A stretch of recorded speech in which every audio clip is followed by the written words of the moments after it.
Le déclic qui s'est fait, alors chez les arbitres, il faut savoir, on a une formation continue. C'est-à-dire que c'est pas parce que tu connais la règle que tu te dis allez c'est bon, je la connais et c'est parfait. Non, il faut revenir dessus. Finalement, c'est la répétition fixe la notion et il faut qu'on s'entraîne à toujours la connaître parce que évidemment, quand tu es sur un terrain, il faut que tu prennes la bonne décision par rapport finalement au règlement. Et donc cette formation continue, elle est ultra importante pour nous. Si je te parle d'arbitre, je te parle forcément de règles. Et si je te parle de règles, je te parle d'un sujet qui est juste le langage universel du sport. Et si je te parle de règles, la règle elle va s'appliquer aux pratiquants, au mec qui joue, au technicien qui est là pour faire sa stratégie, pour se dire j'ai mon pivot, il faut qu'il soit dans les bons temps, il faut qu'il soit dans les bons timings, placé ici, qu'il fasse tel geste, tel machin. Mais tout ça en fait, c'est le règlement qui te le permet. Et donc du coup, finalement, j'ai une règle qui est applicable à tous. Je te dirais qu'on est la première start-up spécialiste de l'arbitrage et des règles du jeu. L'arbitrage sur la partie formation du corps arbitral, accompagnement à la formation du corps arbitral, et puis sur la partie règles du jeu qui est finalement dédiée à tout à chacun, qui est celle de la fan expérience. Et comment j'arrive à mieux vivre mon sport, à mieux le pratiquer à travers une meilleure connaissance des règles du jeu. Ok, maintenant mets-toi à la place du gars qui est en plein milieu du terrain. Là. Est-ce que tu serais capable, toi, de prendre la décision ? Est-ce que tu serais capable à ce moment-là de siffler ou ne pas siffler ? Et ça inverse finalement le truc en se disant c'est quand même compliqué. Hein. C'est quand même compliqué. Et même un joueur, c'est de se dire mais tu es professionnel de ton sport, tu dois connaître tes règles parce que tu dois flirter avec cette limite de la règle pour avoir un avantage concurrentiel. Aujourd'hui, on parle de performance à travers les règles.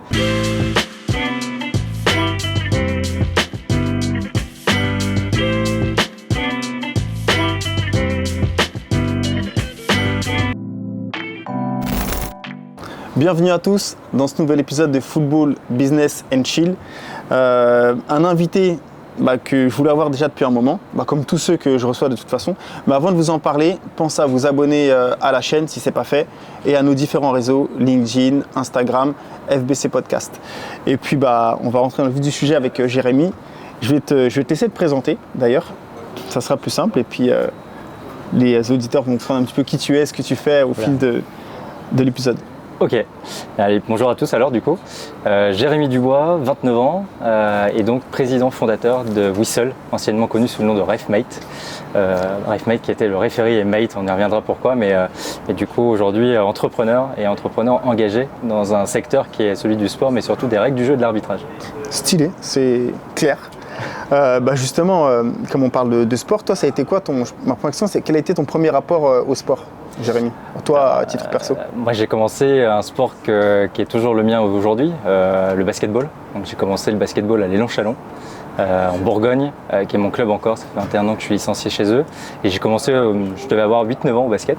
Et très rapidement j'ai switché sur un autre rôle que celui de la pratique pure du basket, qui est celui de l'arbitre. Donc dès que j'ai eu à peu près 10 ans, je me suis intéressé à l'arbitrage et j'ai eu mon diplôme d'arbitre départemental, j'avais 14 ans.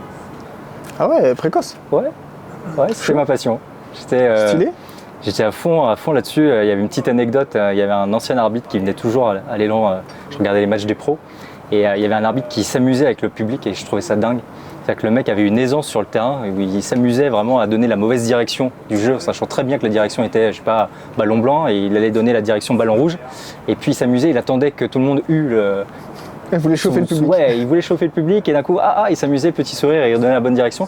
Et je trouvais ce mec assez dingue et c'est lui qui m'a fait prendre un peu ce côté de l'arbitrage. Je me dis, mais en fait, c'est un rôle super ingrat. Et le mec, en fait, finalement, on le voit sur le terrain en plus des joueurs et j'ai trouvé ça juste dingue. Donc voilà, ça m'a donné envie d'aller. Donc ta vocation est venue de là. Ouais, parce que c'est lui qui m'a donné mon premier sifflet. Et donc là, depuis, t'arbitres encore ?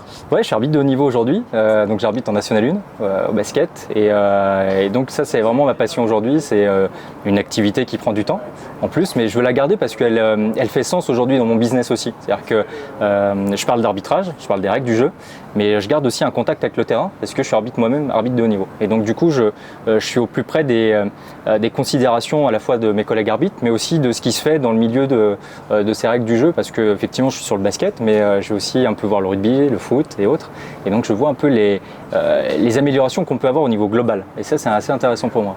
Ouais, stylé, parce que tu as quand même un pied encore sur le terrain. C'est ça. Et donc du coup, ça te permet d'avoir à la fois la théorie que que tu as essayé d'améliorer au quotidien et pour le business, et en plus ce que tu fais en pratique. C'est ça. Et alors du coup, justement, pour faire la transition, à quel moment tu as la fameuse idée de monter RefMate? C'est quoi le déclic où tu te dis il y a un truc à faire? Le déclic, il s'est fait, alors chez les arbitres, il faut savoir, on a une formation continue. C'est-à-dire que c'est pas parce que tu connais la règle que tu te dis, allez, c'est bon, je la connais et c'est parfait.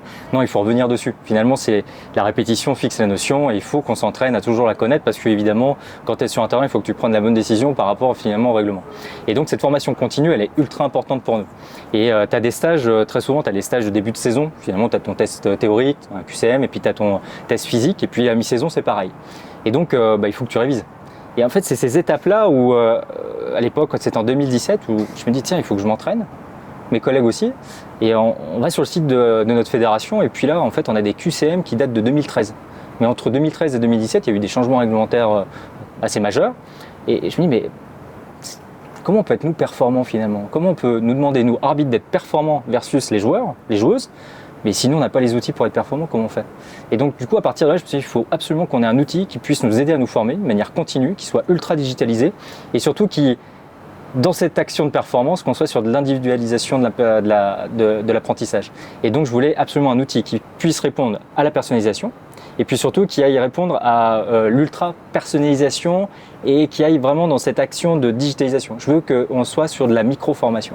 C'est-à-dire que tu es dans ton bus le matin pour aller au collège, bim, tu peux faire un petit quiz de formation. Tu es dans ton métro pour aller au boulot, bim, tu as ton outil qui te permet. Et surtout qui aille reconnaître finalement tes lacunes. Et donc je voulais dans cette granularité-là, qui puisse se dire, ok, il me faut un outil qui puisse reconnaître là où elles sont mes lacunes, pour travailler dessus. Et donc c'était tout l'objectif et tout le challenge. Donc j'ai créé en 2017 de manière assez tout seul, quoi, dans mon petit coin, mon petit projet que j'ai appelé RefMate. Parce que je voulais que ça soit l'assistant des arbitres, Referee Mate. Mais au plus de ce côté assistant, je voulais le côté un peu pote, le mate. Je voulais que ça soit friendly un peu. Ouais, voilà, je voulais le petit truc sympa et qui vienne aussi un peu donner un peu plus de, comment je pourrais te dire, un peu de vent frais quoi, sur un secteur qui est quand même pas sexy du tout, quoi. Alors justement, merci pour la transition encore une fois. Tu me fais une passe D, comme on dit, autour de toi. Les gens ils ne disent pas mais ton business il est pas sexy, les arbitres on s'en fout, comment parce que là du coup on parle de basket parce que c'est ton sport préféré, mais ensuite on va vite voir que RefMate est très présent dans le football, mais les gens autour de toi déjà qu'est-ce qu'ils pensent de tout ça? Bon, au début on m'a pris un peu pour un alien en me disant mais attends tu fais ça juste pour tes potes et ça te fait kiffer. Ouais, c'était vraiment ça. Et puis en même temps tout le monde te dit mais les arbitres qu'est-ce qu'on en a à faire? Ouais, mais en fait, no ref, no game, gars. Donc si tu penses que un arbitre, on le met de côté, il n'est pas important, si, va juste essayer de faire un petit basket streetball, tu mets pas d'arbitre. Bon, si les gars sont cool, ça va. Mais si tu mets un peu de compète autour de ça, si t'as pas un mec qui est juste juge de paix et qui fait l'arbitre, ça va vite mal se passer. Donc effectivement, no ref, no game. Donc c'était un sujet pas sexy du tout. Quand j'en ai parlé, on était vraiment sur le truc, ok, ouais, les arbitres, ok, c'est bien. Bah, fais ton truc, ça va aller, ouais, cool. Pouce en l'air. Ouais, vous voyez qu'il n'y avait pas de conviction derrière. Bonne chance. Ouais, c'est ça, bonne chance. Mais en fait, les gars, si, il y a un vrai sujet. Parce qu'en fait, si je te parle d'arbitre, je te parle forcément de règles. Et si je te parle de règles, bah, je te parle d'un sujet qui est juste le langage universel du sport.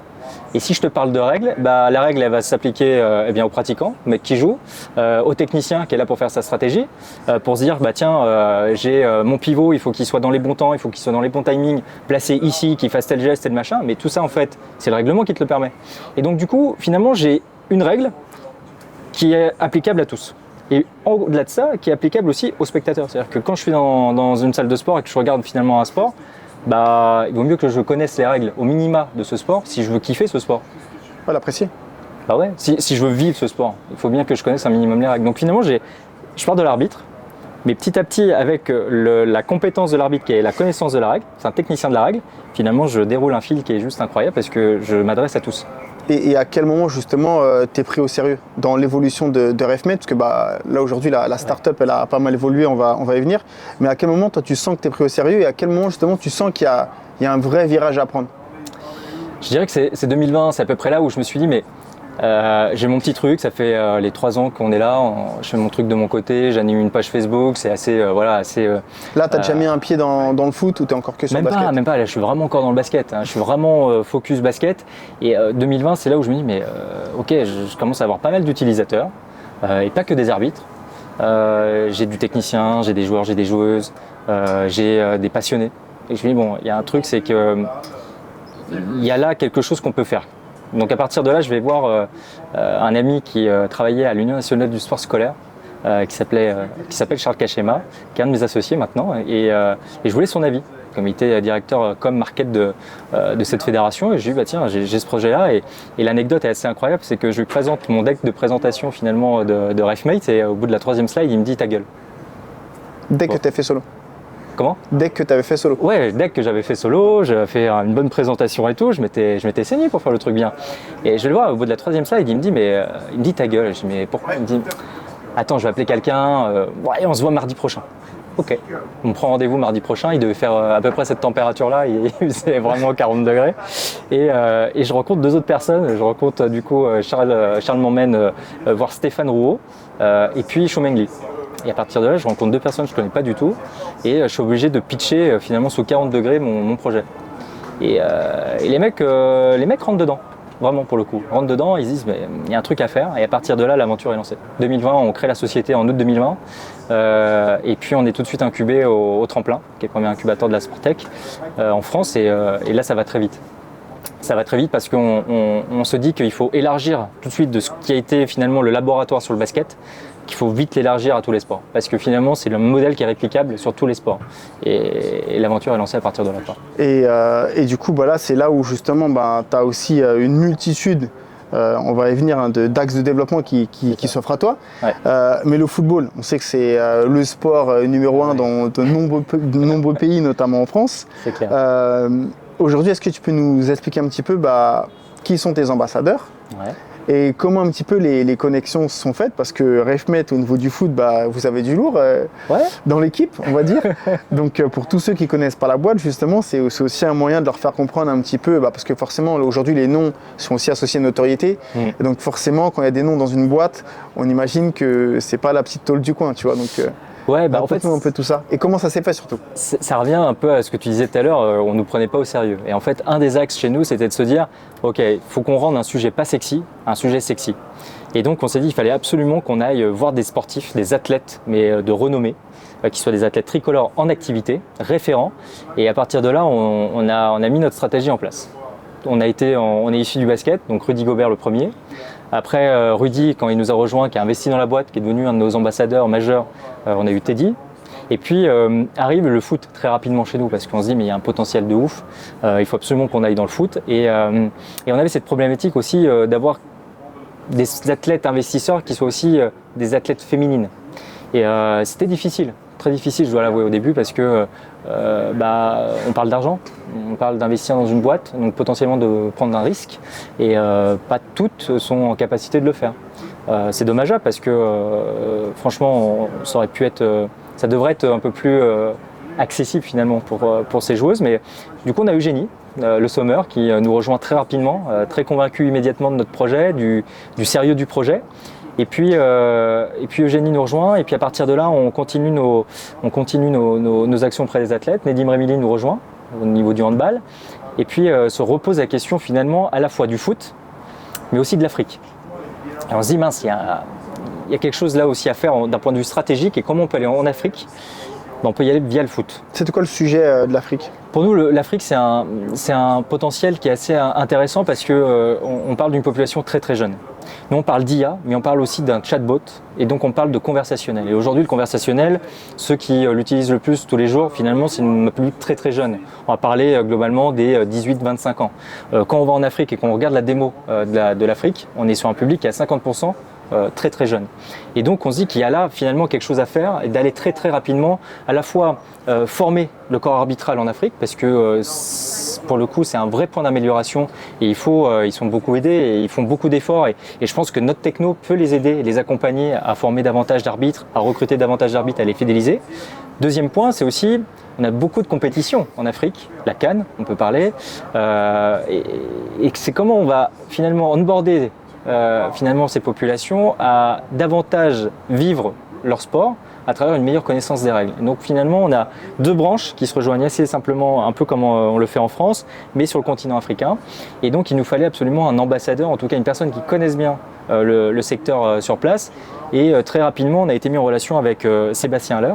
Et Sébastien, pareil, très rapidement a été convaincu du projet et s'est dit mais il y a un truc à faire. Moi, je suis international ivoirien. Il faut absolument qu'on aille sur le continent africain. Je vais vous y aider, les gars. Et donc là, on travaille avec lui sur ça parce que c'est un vrai point. On doit aller en Afrique aujourd'hui. On doit, en tout cas, développer nos actions là-bas. Et du coup, la boîte, tu as une grosse cible en Afrique pour les business. En France, vous développez également. Ouais. Mais juste pour ceux qui n'auraient peut-être pas compris concrètement ce qu'était RefMate, parce qu'aujourd'hui, la boîte elle a un nouveau nom et tu nous en parlais juste après. Concrètement, moi, je ne connais pas. Si je te demande ta boîte, elle fait quoi? Elle sert à quoi? Comment tu me pitches le truc rapidos pour que tout le monde puisse comprendre? Allez, je relève le challenge. Je te dirais qu'on est la première start-up spécialiste de l'arbitrage et des règles du jeu. L'arbitrage sur la partie formation du corps arbitral, accompagnement à la formation du corps arbitral, et puis sur la partie règles du jeu qui est finalement dédiée à tout à chacun, qui est celle de la fan expérience. Et comment j'arrive à mieux vivre mon sport, à mieux le pratiquer à travers une meilleure connaissance des règles du jeu. Donc ça, c'est vraiment nos deux empreintes, on va dire, nos deux jambes. Et donc tu as le spécialiste aujourd'hui de l'arbitrage des règles du jeu, c'est Whistle. Donc anciennement RefMate. C'est Whistle. Après, effectivement, dans chacune des branches que je t'ai citées, on a plusieurs solutions qui se sont développées. Alors, on est très connu pour la partie chatbot avec notre intelligence artificielle qui permet finalement d'automatiser, personnaliser la formation continue du corps arbitral. Donc ça, c'est le premier point. Et puis, deuxième point, c'est cette même IA, finalement, elle est en capacité d'aller accompagner un fan, un téléspectateur, un spectateur, dans son expérience sur les grands événements. On peut parler de la Coupe du Monde de rugby, on peut parler des prochains Jeux Olympiques et Paralympiques. Finalement, c'est de se dire comment, avec cette règle, je suis en capacité de recruter des publics. Quand je suis un organisateur d'événements, je suis un annonceur, je suis une fédération, je suis une ligue. Comment je vais pouvoir recruter de nouveaux publics? Parce qu'on le voit assez simplement, mais l'un des premiers freins à la pratique et à la consommation du sport, c'est la méconnaissance des règles. Donc si je ne comprends pas, ou si un sport me paraît un peu dur, compliqué ou autre, je ne vais pas y aller, je ne vais pas faire l'effort d'y aller. Enfin, tout le monde l'a vécu, moi le premier. Et c'est ultra logique. Parce que quand on échangeait en préparant l'émission, là, je te disais que moi le premier, tu vois, je ne suis pas un fan de rugby, mais parce que je ne capte rien au rugby. Et du coup, je ne m'y intéresse pas parce que je ne comprends pas. Et donc c'est vrai que du coup, quand toi tu présentes vos solutions, ça paraît logique. Et pourtant, personne avant toi y a pensé, tu vois. Ouais, ça paraît logique, mais c'est aussi ces petites idées qui paraissent simples comme ça, qui permettent finalement de développer des branches et des secteurs qui sont assez sympas. Ce marché, on l'a créé, il faut le dire. C'est-à-dire que l'arbitrage, il n'y avait pas réellement d'acteurs sur le marché, il n'y avait rien. Donc du coup, on s'est créé quelque chose, donc on le crée, on le développe, on essaye de voir un peu jusqu'où on peut aller. Et quand tu tires le fil, finalement, ça va loin. Ça va très loin. Là, on est sur de la fan expérience, on est sur de la formation pour les arbitres. Demain, on va être sur finalement des actions où on va mettre en place des plateformes SaaS au service aux fédérations. Demain, ça va être par exemple des services plutôt côté arbitre où on va leur offrir des services qui soient adaptés pour eux. Mais au-delà même du fait de leur fonction, c'est-à-dire c'est leur permettre aussi d'avoir des extras. C'est dur d'être arbitre, c'est compliqué. C'est pas une partie de plaisir tout le temps, donc il faut qu'on arrive nous aussi en tant que start-up à leur faciliter la vie, mais le quotidien aussi global, en dehors même de l'activité. Donc c'est aussi ça nos projets. Justement, nous j'ai un épisode que je vais tourner prochainement où je parle où on va parler de la dépression dans le football, qui est un sujet un petit peu tabou et on en parle très peu, auprès des athlètes de haut niveau. Les arbitres. C'est nous quand on joue au foot, alors moi je joue en amateur, tu vois, mais nous quand on joue au foot, l'arbitre c'est quand tu gagnes, c'est le mec, tu le calcules pas parce que tu gagnes, et quand tu perds, limite c'est de sa faute parce que tu perds. Et en plus les supporters, tu vois, ils se les coltinent pendant tout le match. Ces mecs-là finalement ils ont quand même une vie. Psychologiquement en fait, un arbitre aujourd'hui, c'est quoi les feedbacks que tu as par rapport au soutien et à l'apport, on va dire quotidien que vous amenez avec vos solutions vis-à-vis d'eux? Comment j'imagine qu'ils l'ont bien pris, mais c'est quoi un petit peu les trucs qui manquaient où ils sont vraiment fans d'avoir ça? C'était un problème de reconnaissance. Entre autres. En fait, t'es là, tu fais ton game, personne ne voit la préparation de ton match, toute l'énergie que tu mets là-dedans, toute l'énergie que tu mets à préparer ton déplacement, à venir finalement sur le lieu de la compète, de faire ton match. Ensuite, de faire tout le débrief vidéo, de faire le débrief dans ta tête aussi de ce qui s'est passé sur le terrain, qu'est-ce qui a été, qu'est-ce qui a mal été. Et puis, quand tu fais un mauvais match, tu ne dors pas bien. Les gens pensent que tu prends ton chèque et après tout va bien. Et non, ok, il y a effectivement la partie rémunération, ok, chouette, mais il y a aussi la partie performance. On est des athlètes, c'est-à-dire que quand on vient, on veut performer. On veut performer au service du jeu, mais on veut performer aussi pour nous.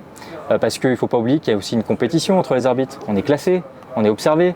Donc évidemment, tu veux être au-dessus du classement qu'en bas du classement. Donc tout ça, tu le fais parce que tu es passionné. Au-delà de l'argent, au-delà de tout ça, tu es passionné par ton sport, tu es passionné par ce que tu fais. Et donc, il y avait un manque aujourd'hui de reconnaissance de tout ça. Et donc, aujourd'hui, c'est bien de remettre un peu l'église au centre du village, comme on aime dire chez nous. C'est de se dire, OK, il y a un arbitre, il y a tout ce que tu vois pas de ce qu'il fait. Mais finalement, le mec, il bosse en plus d'un boulot, parce qu'il n'est pas pro, à part dans le foot, à part dans le rugby, où ils peuvent être professionnels, mais dans toutes les autres disciplines, ils ne le sont pas. C'est-à-dire que les mecs, ils ont une vie de famille, une vie pro. Ils doivent mettre des indisponibilités, poser des congés sans solde, des RTT et autres pour aller arbitrer, parce que c'est leur passion. Et les gars, ils se saignent pour toi, joueur, pour toi, technicien, parce qu'ils veulent performer pour que tu puisses jouer, et de manière la plus sereine possible. Et donc, il fallait qu'on puisse leur donner finalement les outils pour performer, pour gagner du temps, pour être reconnu. Et puis surtout, qu'on montre finalement le background de tout ce qu'est un arbitre, parce qu'on ne le connaît pas assez. Et aujourd'hui, je pense cette mission, on l'a remplie plutôt bien. Parce qu'on a réussi, avec toutes nos actions, à remettre un peu les lettres d'or de l'arbitrage. En fait, finalement, tu vois l'arbitre différemment avec nous. Tu vois que c'est difficile de comprendre des règles qui sont compliquées et nous, on doit les apprendre par cœur. On doit bien les juger. En 10 secondes. En 10 secondes, en moins de 10 secondes. Basket, c'est une demi-seconde. Quand tu es une seconde après l'action, tu es déjà en retard. Et donc, c'est compliqué tout ça. C'est-à-dire qu'on est des ordinateurs sur pattes. On doit analyser le jeu, on doit prendre une décision. Et tu dois siffler. Ne pas siffler, c'est une décision. C'est-à-dire que là, j'applique finalement la règle de l'avantage, des avantages. Et tout ça dans le sens du jeu. C'est-à-dire que tu prends des risques. Et sachant que malgré la VAR qu'on utilise en Ligue 1, les mecs, ils arrivent encore à se tromper ou entre guillemets, c'est des appréciations. C'est difficile. Donc, on va être 10, exactement. Ouais. On va être 10, on n'aura pas le même point de vue. C'est ça. Les gars sont jugés. Et du coup, Whistle, ça vient un petit peu, je dirais, réconcilier le public avec le corps arbitral, notamment pour le côté fan expérience en plus, parce que le chatbot et le fait de pouvoir échanger, etc., ça va aussi permettre aux gens qui vivent un sport en commun à un instant T, de ne plus avoir cette barrière finalement que tu as, avec le corps arbitral. En fait, on a envie de leur dire, quand tu vas, je sais pas, tu vas au Parc des Princes, il y a X milliers d'arbitres finalement, comme il y a X millions de sélectionneurs. On pense tous connaître finalement la règle. Sauf que il y a des changements réglementaires, il y a au-delà de l'aspect pur de la règle, il y a aussi l'interprétation de la règle. Et donc tout ça, c'est des choses que les publics n'ont pas finalement en tête. Et donc nous, on leur ramène finalement cette connaissance-là, et puis on leur dit, mais ok, maintenant mets-toi à la place du gars qui est en plein milieu du terrain. Là. Est-ce que tu serais capable, toi, de prendre la décision ? Est-ce que tu serais capable à ce moment-là de siffler ou ne pas siffler ? Et ça inverse finalement le truc en se disant, c'est quand même compliqué. Hein. Ah, c'est quand même compliqué. Et même un joueur, c'est de se dire, mais tu es professionnel de ton sport, tu dois connaître tes règles, parce que tu dois flirter avec cette limite de la règle pour avoir un avantage concurrentiel. Aujourd'hui, on parle de performance à travers les règles. Whistle, nous, on travaille là-dessus. C'est-à-dire qu'aujourd'hui, avec la Tony Parker Adequate Academy, on a voulu mettre ça en place, c'est-à-dire de se dire, mais ok, je connais la règle, mais comment je peux en faire un avantage pour moi ? Est-ce que je suis un bon technicien ? Super. Je suis un bon stratège ? Super. Je sais faire une passe, je sais faire un tir ? Génial. Maintenant, qu'est-ce qui va me différencier versus la concurrence ? C'est ta connaissance de la règle. Parce que si tu arrives à flirter avec la limite extra de la règle, à comprendre pourquoi l'arbitre, là, il siffle pas, là, il siffle, ok. À partir de là, je vais avoir un avantage concurrentiel sur mon adversaire parce que je serai capable, à ce moment-là, d'appliquer correctement la règle à mon avantage. Et ça, c'est chouette. Tony l'a fait des comptes de coups. On peut prendre plein d'exemples là-dessus, mais où tu as des athlètes qui, d'un coup, vont créer des moves. Mais les arbitres sont à la rue parce que ce move-là, on ne l'avait pas anticipé. Donc on est là, on va siffler marcher, non, pas marcher. Et on est obligé d'avoir la fédération internationale qui dit, ok, il faut trancher, à partir de là, c'est pas marché, c'est marché. Donc c'est assez intéressant. Donc il y a aussi cet aspect de la règle qui va être un levier, en tout cas de performance aussi pour les athlètes. Et donc ça aussi, les athlètes ne l'avaient pas réellement pris en compte, je dirais, de manière assez logique. Et ça se voit d'ailleurs, le rugby était très très en avance là-dessus, mais des anciens arbitres étaient dans les staffs, sont dans les staffs des équipes professionnelles. Je parle du 15 de France, on a la Coupe du Monde qui va débuter. Vous avez Jérôme Garcès qui est directement dans le staff du 15, qui fait l'analyse des arbitres, qui fait l'analyse finalement du pédigré de l'arbitre qu'on va avoir sur tel ou tel match, et puis qui va aller briefer les joueurs. En disant attention, cet arbitre il va plus être taquin là-dessus, attention il est très perfectionniste là-dessus, ou attention là tu as une brèche, tu peux peut-être y aller parce que là-dessus il est un peu moins bon. Ça fait partie du brief d'un. Finalement, ça va rentrer dans les codes ouais. techniques pour préparer un match. Et au foot, c'est en train de venir. Il y a un ancien arbitre là, qui a été à Strasbourg, dans le staff de l'équipe de Strasbourg. Donc, je suis content de ça parce que finalement, on voit aussi l'importance de l'arbitre aussi dans sa connaissance et dans son expertise du jeu. C'est important. Et donc aujourd'hui, je suis assez content de voir ça. Là, au basket aussi, on voit de plus en plus des joueurs. Je peux prendre Rudy Gobert, il le fait de manière très souvent aujourd'hui. Il va demander des conseils à des arbitres, il va s'entraîner avec des arbitres. Vous avez plein de joueurs de NBA qui font ça. Parce que c'est essentiel de comprendre finalement où elle est la limite. Est-ce que j'ai le droit de faire ça, pas ça pour optimiser son jeu. Mais dans le foot, tu as pas mal d'exemples aussi. Hein. Tu as plein de gens qui ne savaient pas qu'on pouvait tirer les pénaux à deux. Tu vois, les mecs, ils se disent, mais qu'est-ce qu'ils font? C'est ça. Et si tu le sais pas, tu vois, même le gardien, s'il était pas au courant, il se dit, mais le temps que son cerveau comprenne ce qui se passe, il est mort. Tu vois, il y a but. Tu avais aussi, je crois, c'était en Ligue des Champions, Benzema qui était dans la surface, si je ne me trompe pas. Tu sais, le gardien, il relance à la main et il met son pied et il marque. Et là, débat pendant 5 minutes. Mais est-ce qu'il a le droit d'être là? Est-ce qu'il n'a pas le droit? Est-ce qu'il y a but, pas but? Méconnaissance des lois du jeu. C'est ça. Donc finalement, ça devient limite quelque chose je dirais, de primordial pour les équipes de haut niveau, de maîtriser les règles pour justement c'est un levier de performance. Optimiser leur perf. Quoi. Je te dirais même qu'aujourd'hui, nous on est effarés par des sports qui font pas encore ça. Le foot, là-dessus, ils sont presque en retard. Le rugby est vraiment en avance là-dessus, vraiment pour le coup. À quand un ancien arbitre international FIFA dans le staff de l'équipe de France? Vraiment, on pose la question parce qu'il y a vraiment un brief à faire. Quand c'était l'arbitre, tiens, c'est cet arbitre italien, bon, lui, il est un peu plus taquin là-dessus, machin. C'est important de briefer les joueurs. Donc, du coup, étudier l'arbitre autant que l'adversaire. Aujourd'hui, nous, on travaille avec une boîte AIA qui fait de la data sur les arbitres de rugby. Et on va travailler avec eux sur la Coupe du Monde où on se dit, OK, d'un point de vue statistique, donc on est sur de la data pure. Quel est le pédigré de l'arbitre? Est-ce qu'il est plus fort sur telle et telle thématique, tel et tel point? Et on arrive à avoir une map finalement de tous ces anciens matchs internationaux et de se dire, OK, il est plutôt dans cette jauge-là.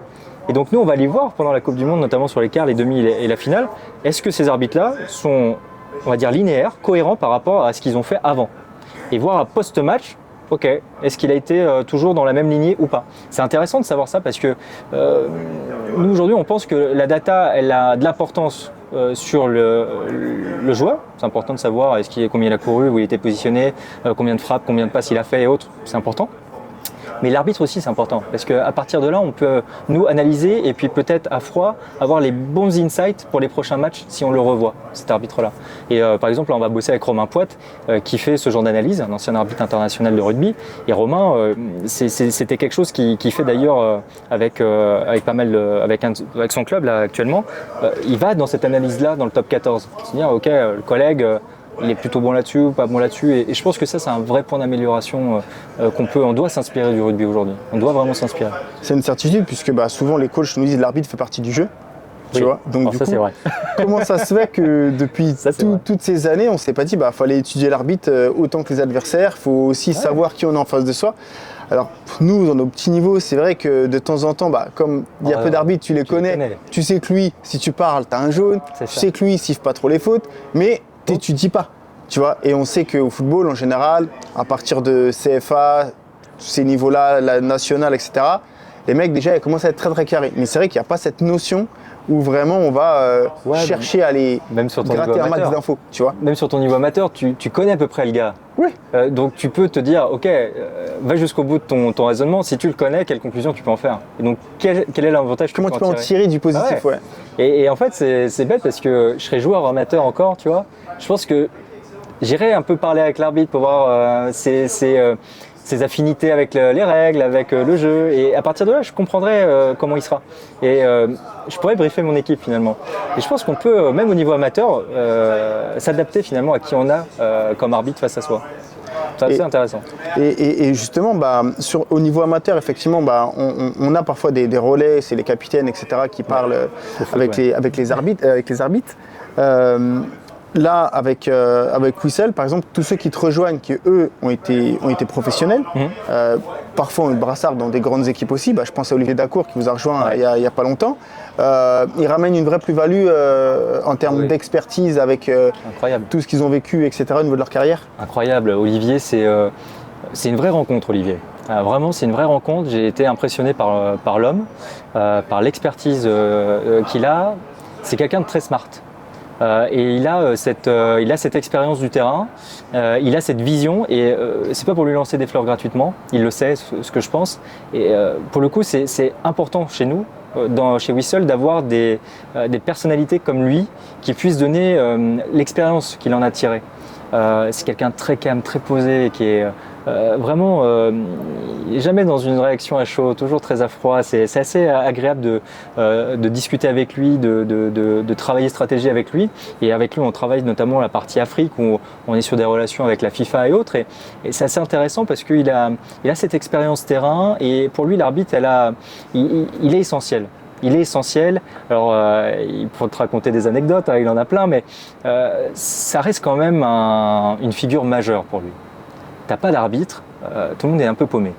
T'as l'arbitre, finalement, c'est la figure d'autorité et c'est lui qui guide le jeu. C'est lui qui te met le cadre.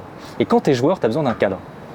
Et c'est ce qu'il te raconte. C'est que finalement, lui, il courait un peu partout parce qu'au niveau de son poste, voilà, c'était celui qui courait le plus. Mais il avait besoin d'avoir aussi finalement ce cadre-là qui était imposé par l'arbitre et qui mettait la ligne directrice.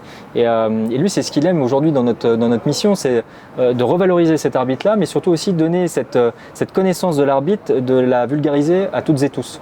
Et c'est vraiment ça le point qu'il adore chez nous parce qu'on a finalement dans le modèle économique une scalabilité énorme sur tous les sports au niveau international. Je te disais, c'est le langage universel du sport, les règles, que tu sois australien, chinois, que sais-je.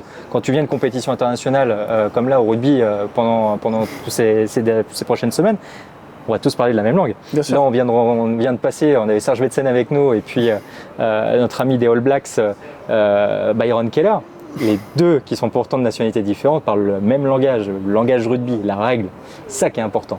Et donc finalement, on se dit qu'on peut rejoindre tous et tous sur un modèle économique qui est assez global, mais en même temps très unique. Et c'est ça qui est assez important pour nous aujourd'hui.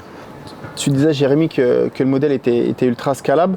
Je pense que pour tous ceux qui vont regarder la vidéo, écouter le podcast, parce qu'on est aussi sur Apple Podcast, Spotify et toutes les plateformes, pour eux, ça va être aussi une évidence. Et en fait, une fois qu'on a connaissance de l'existence de Whistle, c'est vrai que tu te dis, mais putain, mais ça paraît ultra logique.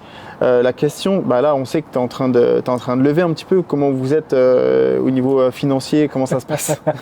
Il n'y a pas de tabou. On est une société qui avons aujourd'hui des ambitions assez simples, c'est d'aller très vite sur l'international. Nous, si tu veux, la partie fan expérience dont je te parlais, c'est quelque chose qui était pour nous, on n'avait même pas visé 2024. Tu vois, on n'avait même pas en ligne de mire, on n'avait pas les Jeux Olympiques et Paralympiques. Ça s'est imposé à nous. Parce qu'il y avait cette logique-là de la règle finalement qui était là. Ça a été poussé notamment aussi par notre partenaire qui est Orange. Et il faut qu'on aille très vite sur cette partie internationale parce qu'on a des grandes échéances. On a Paris 2024, on a LA 2028, et puis tu as toutes les autres compétitions, les Coupes du Monde de tous les sports, les Coupes d'Europe. Je vais te parler aux États-Unis à la fois du championnat NFL ou encore NBA. Mais c'est de se dire que finalement, tu as des milliards de personnes qui consomment du sport tous les jours. Un marché colossal. Et en fait, ces gens-là ne connaissent pas la moindre règle du sport qu'ils sont en train de regarder ou de consommer. Et au-delà de ça, tu as des annonceurs qui mettent de l'argent finalement dans ces compétitions-là, qui forcément ont des visées héroïstes, c'est-à-dire que globalement, quel retour sur investissement que je vais avoir. Alors généralement, c'est mieux connaître ses consommateurs, c'est ou sinon enrôler le fan en consommateur pour sa marque. Comment je peux le faire? Je peux le faire intelligemment avec un truc qui est simple, qui est finalement les règles du jeu. Parce que c'est ton premier vecteur finalement de compréhension du sport et d'onboarding finalement de ton public. À la fois que ce soit un détenteur de billets, mais aussi finalement un mec qui est complètement perdu, qui connaît rien au rugby et tu lui dis hey, viens avec moi, je vais te présenter le rugby, mais on a Whistle avec nous et finalement c'est le game changer. Et là tu as kiffé. Et c'est là où finalement on va enrôler finalement notre utilisateur de manière complètement gratuite dans une expérience qui va être super bonne pour lui. C'est-à-dire qu'on va l'accompagner dans la compréhension du sport qu'il va aller regarder. C'est chouette. Qui veut plus. En plus dans un aspect super gamifié, tu peux aller, on l'avait fait sur la dernière tournée d'automne du 15 de France, tu peux aller te challenger sur les règles du rugby avec Antoine Dupont, Romain Tamac et autres. Donc c'est toujours assez intéressant, tu vois. Tu gagnes des cadeaux, des machins. Et puis derrière, c'est de se dire, ok, maintenant qu'on a cette data finalement de l'utilisateur, comment on arrive à transformer, en tout cas à pousser ce fan, aujourd'hui converti finalement à travers les règles au sport qu'il est en train de consommer, comment on va le convertir finalement comme consommateur pour la marque, qui est notre client, in fine. C'est ça toute notre approche. Donc on part d'un truc qui pourrait paraître un peu gadget, je l'assume. Mais derrière, il y a aussi des visées business first dans notre démarche. C'est-à-dire qu'on crée des tunnels, on crée des parcours qui permettent à la fin de faire de notre utilisateur un consommateur. C'est ça qui est très important, il faut comprendre aujourd'hui. C'est que dans notre modèle, on part de quelque chose qui est la règle, qui est très global, c'est chouette, c'est mignon, tout va bien, mais on reste aussi une société qui est là pour, globalement aujourd'hui, faire du chiffre d'affaires, transformer aussi des fans en consommateurs, parce que c'est aussi ça le nerf de la guerre. Et donc j'ai aucune honte à l'assumer sur ce podcast, c'est notre objectif aujourd'hui. De toute façon, j'ai envie de te dire, c'est le principe de toute boîte qui se crée, sauf si elle a un but non lucratif. Mais on dépend de l'association, ouais. C'est ça. c'est aussi de gagner sa vie, mais en donnant du plaisir, en apporte un vrai service. Un vrai service, un vrai produit. Et justement, aujourd'hui, on parle de montants à 6 chiffres, j'imagine, sur tes levées là. Alors là, on est là-dessus. On est sur une seed. On est en train d'accélérer. Pour être assez franc, on accélère notre développement. On a finalisé notre premier tour de table avec les 7 athlètes qu'on a cités tout à l'heure. J'y rajoute Cyril Gann, du coup, qui nous a rejoints. Et donc, avec ces 7 athlètes-là, on a fait le premier tour de table. Là, on est sur le deuxième tour de table parce qu'on veut accélérer. On cherche des financements pour accélérer et surtout aller jumper très rapidement sur l'international parce qu'on sait que globalement, on a créé notre marché finalement sur les règles du jeu, l'arbitrage. Maintenant, il faut qu'on aille très très vite. On a été invité à Hong Kong sur le salon InnoX. On a des premières touches en Afrique avec notamment le travail que fait Olivier, que fait Sébastien avec nous. Et puis là, on est aussi très dernièrement sur le continent nord-américain parce qu'on sait que la France c'est bien, mais le sport en France est un modèle qui n'est pas vu comme les anglo-saxons peuvent le voir. C'est pas un produit en tant que tel, donc c'est très difficile en termes de cycle de vente et donc il faut qu'on accélère ces cycles de vente et aujourd'hui on sait qu'en Asie, en Afrique ou sur le continent nord-américain on aura plus de facilité à accélérer. Accélérer plus vite. Finalement là on parle d'une boîte qui il y a 3 ans, t'en parles avec tes potes en mode j'ai fait ça, c'est plutôt cool, est-ce que ça vous intéresse de monter dans le bateau avec moi? C'est ça. D'une start-up qui a des ambassadeurs de folie, qui a des investisseurs. Ouais. Comment toi tu vis le truc en 3 ans et surtout comment tu expliques que la boîte a eu autant je dirais de succès si rapidement? Je vais dire un truc, franchement j'y croyais pas. Moi je suis toujours surpris encore, tu vois. Aujourd'hui j'assume mon rôle de président, de chef d'entreprise, d'entrepreneur, je l'assume. Mais c'est un apprentissage, l'entrepreneuriat, je vais pas te l'apprendre à 3. C'est une école de la vie incroyable. Tu te prends des claques à peu près tous les jours, tu as des apprentissages tous les jours, tu fais des merdes et puis le lendemain tu corriges et puis tu apprends de ça et tu deviens meilleur petit à petit finalement. Tu charbonnes tous les jours et c'est ça qui est assez incroyable. Moi j'aime ça, c'est un vrai challenge tous les jours. Mais je croyais pas en arriver là. Je croyais pas un jour serrer la main à Rudy Gobert et l'appeler partner. Gars, t'es mon associé. Cyril Gann, t'es mon associé. Je pensais pas avoir ce genre de tu vois, je crée un truc qui me paraît pour moi assez logique, mais pas logique pour tout le monde. C'est un truc qui est pas sexy, qui est l'arbitrage. Je pars de loin quand même, je pars avec une béquille. Et finalement, j'enrôle dedans des mecs et une nana, Eugénie, qui croit au projet, mais dur comme fer, quoi. Vraiment pour le coup. Moi, j'y crois toujours pas. Je me dis, mais quel change j'ai. Alors, je suis assez humble par rapport à ça parce que il faut qu'on fasse encore nos preuves en termes de chiffre d'affaires, en termes de développement. C'est un vrai challenge. Mais savoir qu'on les a avec nous, savoir qu'ils sont derrière nous, c'est une putain de force. Vraiment. Bien sûr. Et quand tu dis, tu as Teddy Riner, tu as Cyril Gann, tu as tout ça, je me dis que c'est aussi la récompense d'un travail qu'on a fait, d'un pari qu'on a fait. Et ce pari, maintenant, on est tous embarqués dedans. On a pris ce risque-là et on a envie de développer parce qu'on sait qu'il y a vraiment quelque chose à faire. Il y a vraiment quelque chose à faire et on sait qu'on y arrivera. Mais ouais, des fois, je me pose. Si tu veux, chez moi, j'ai un bureau et j'ai ce cadre. On a fait une affiche pour la finalisation de notre premier tour de table et il y a les 6 têtes. Il n'y avait pas encore Olivier à l'époque, mais sur ce poster, il y a les 6 têtes de nos investisseurs et je me dis, mais gars, t'as quand même dans ton board, t'as ces mecs-là, quoi. C'est quand même dingue. C'est quand même dingue. T'as réussi à les faire investir à la fois du temps, de l'argent, mais ils sont investis quotidiennement. C'est-à-dire que dès que j'ai une question, dès que j'ai besoin d'eux, je peux les solliciter, ils te répondent en live. Et c'est ça que j'aime bien, c'est que c'est pas des athlètes qui sont là pour mettre leur fric comme ça parce qu'ils doivent investir, ils doivent placer pour des problématiques fiscales ou autres. Non. Défiscaliser. Voilà. Non, là, c'est que le projet leur plaît. Parce que le projet leur plaît, ils y vont, ils mettent de l'argent et ils mettent du temps. et en plus, ils donnent de leur image. Et c'est ça qui est assez intéressant, c'est de se dire que finalement, j'ai le combo gagnant. C'est que j'ai des mecs qui sont investis avec moi parce qu'ils y croient au projet. Alors, sans citer de nom, tu as eu des mecs que tu voulais faire rentrer ou qui t'ont sollicité pour X raisons, ça s'est pas fait? Ouais, parce qu'on était sélectifs. Vraiment, on a pris le temps. Parce qu'on voulait des profils de sportifs qui soient alors OK avec le projet, qui puissent donner du temps, et surtout qui soient convaincus plus par le projet. Je voulais pas un athlète qui, OK, il met l'oseille, il rentre au board, et puis après, tu vois plus la couleur. Non, ça ne nous intéressait pas. Nous, ce qu'on voulait, c'était vraiment un athlète qui vienne, qui effectivement donne son temps, met un peu d'argent, et puis surtout qui travaille en off dessus. Faire les contacts, les mises en relation, à se dire tiens, j'ai une idée, je te la partage. C'est ça. En fait, on est un projet qui est collaboratif dans la démarche au quotidien, et ça, c'est très important pour nous. Donc quand, par exemple, tu as besoin de voir Rudy, il prend le temps, il te reçoit, il te donne ses feedbacks, il te donne ses idées, et c'est ça qui est important. Olivier, c'est pareil, c'est-à-dire que tu t'assois pendant 1 heure avec lui, mais t'en prends plein la tête. Parce qu'il y a des idées qui fusent, il va te challenger, et c'est ça qui est assez intéressant dans la manière dont on a composé cette équipe-là. On a pris du temps, vraiment pour le coup, on voulait que ce soit assez hétéroclite en termes de discipline, on voulait des athlètes référents, on voulait pas référents et en activité, ce qui est encore plus dur, et donc on voulait faire ce pari-là, on l'a réussi. Mais effectivement, on a été approché par d'autres athlètes, par d'autres agents, mais on a, même parfois on s'est dit est-ce qu'on fait bien, mais ouais. On a voulu vraiment sélectionner. Toi, tu voulais que ça matche? Ouais, parce que quitte à faire une aventure, autant qu'on kiffe tous ensemble. Ouais, je valide à 1000%. Donc si tu es là juste pour ton oseille, ça ne m'intéresse pas. Si tu es là parce que tu crois au truc et en même temps tu vas kiffer avec nous, alors oui, on y va.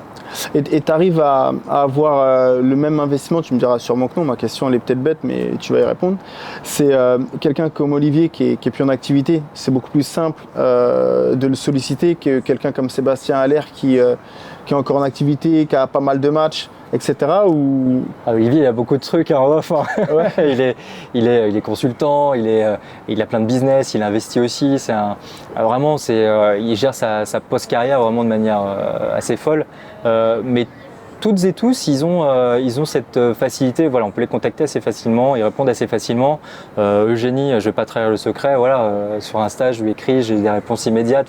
Et on travaille en bonne intelligence. On travaille à la fois avec les agents, on travaille avec les athlètes. Et c'est ça qui est important dans la réussite finalement du modèle qu'on a créé.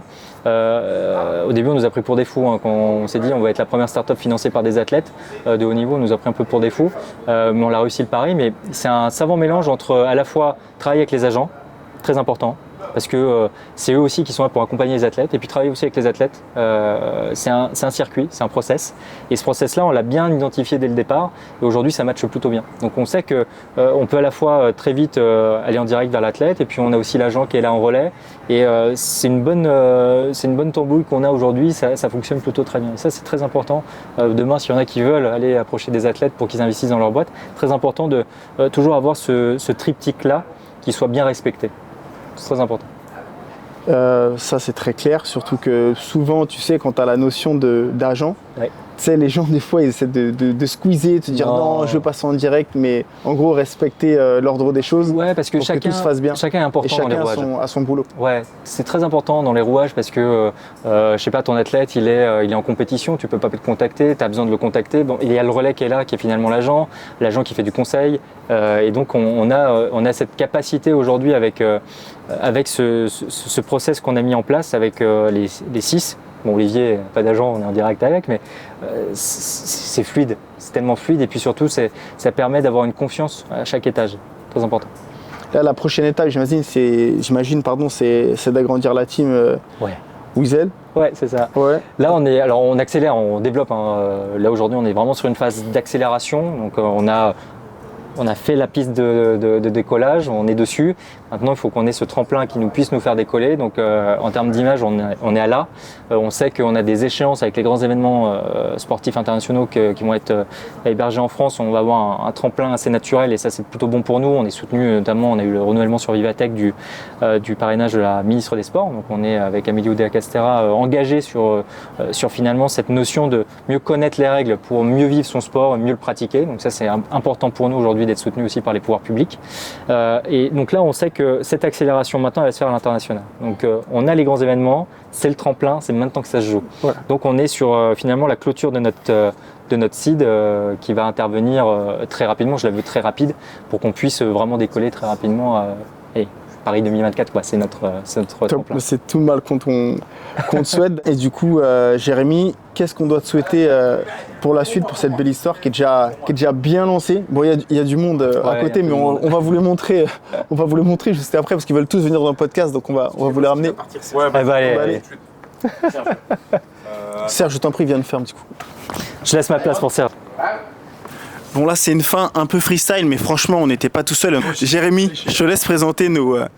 Alors, on a deux rugbyman très connus. Alors, Serge Betsen. Salut Serge. Salut Jérémy, ça va? Bah oui, et toi? Super. Ouais. Et on a Byron Keller, ancien All Black. Bonsoir à tous.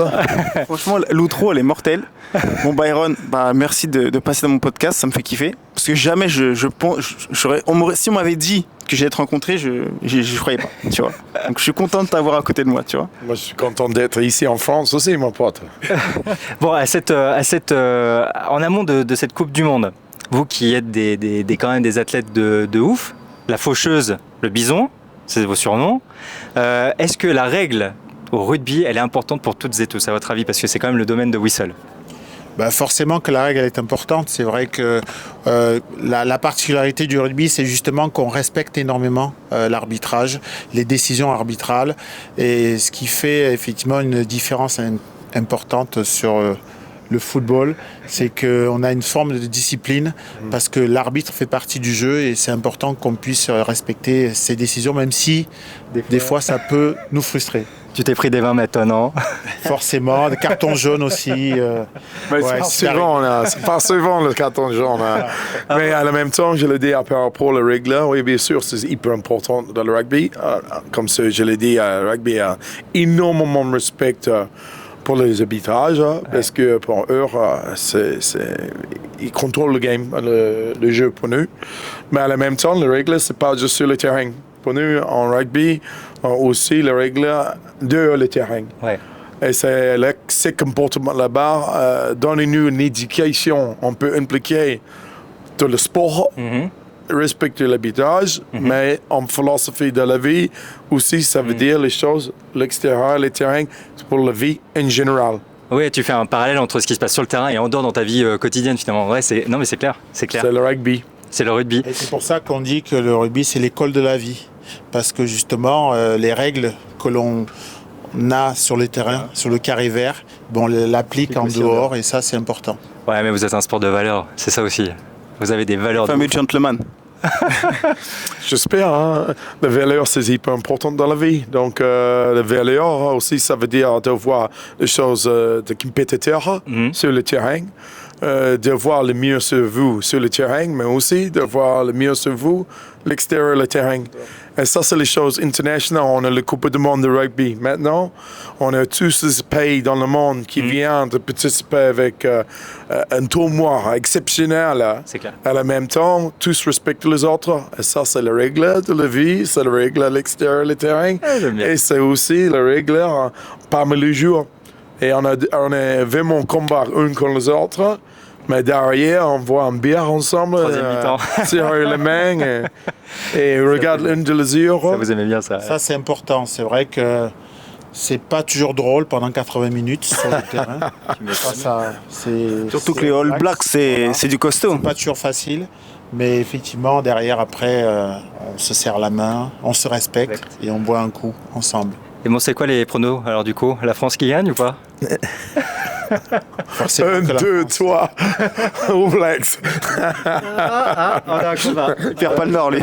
Je pense qu'il y aura un match exceptionnel. Ouais, d'ouverture. D'ouverture.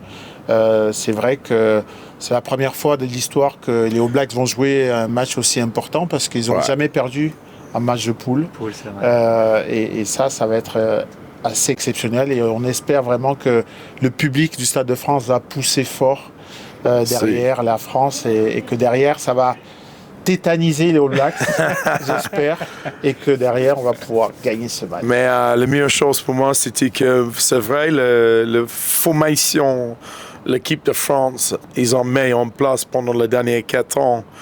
Mettre, tu peux le dire, une des meilleures équipes, la France, en niveau de consistency, en performance sur le terrain. Ils sont forts. Ils ont le favoris chez vous.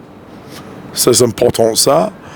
Mais aussi, en même temps, ne jamais sous-estimer l'équipe de Nouvelle-Zélande. Ça, c'est sûr. On va vous respecter, ça c'est sûr, t'inquiète pas, Byron. Mais ça va bien se passer. Merci messieurs. Bon, merci à tous d'avoir suivi cet épisode. Bon, comme vous l'avez constaté, sur la fin, c'était un peu freestyle, mais on avait 2 légendes avec nous, juste en face. On ne pouvait pas ne pas vous les montrer et partager quelques questions avec eux, au vu de la Coupe du Monde qui arrive très prochainement. Jérémy, je te remercie pour cet épisode. Merci à toi. Longue vie à Wissel. Et puis, je te dis à très bientôt. Bah ouais, à très bientôt. Ciao, ciao tout le monde. Bye.